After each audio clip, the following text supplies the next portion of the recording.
হ্যাঁ বলো। কালকে সকালে তুমি দেখা করতে পারবা?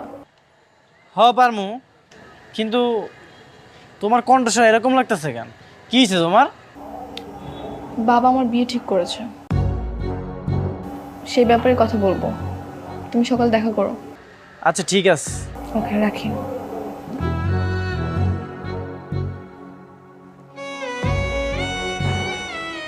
এই ওইসব কি কইতাছে?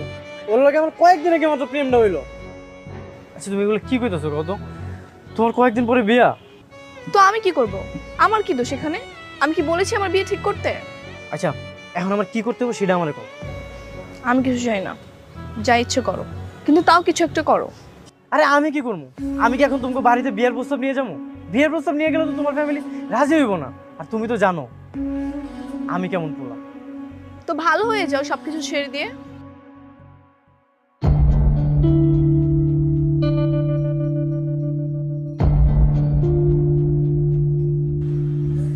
কিরে সাগরিকা, এখানে দাঁড়িয়ে দাঁড়িয়ে ওর সঙ্গে কি করছিস?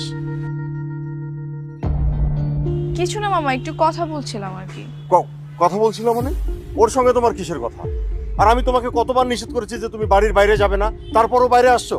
ঠিক আছে চলো, তোমার আব্বা বাসায় অপেক্ষা করছে, আসো।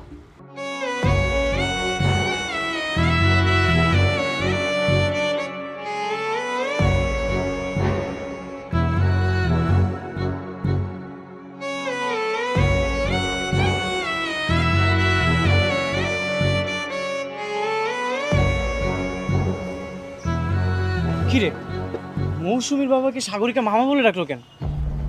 তার মানে কি সাগরিকা ওনার বোনের মেয়ে? হ্যাঁ দোস্ত। মানে তুই সবকিছু জানতি তারপরে আমার কষ্ট নাই কেন?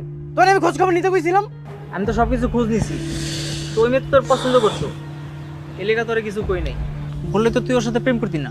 আরে প্রেম করবো কি করবো না সেটা তো আমি দেখবো, তুই আমার সবকিছু জানাবি না? এখন কি হবে কত?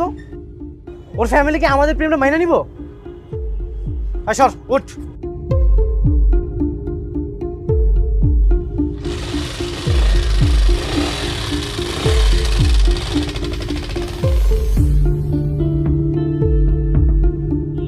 তুই জানিস না? তুই জানিস না তোর বিয়ে ঠিক হয়ে গেছে? তারপরও কোন সাহসে তুই এখানে আসার পর একটা বগাটে ছেলের সাথে মেলামেশা করছিস?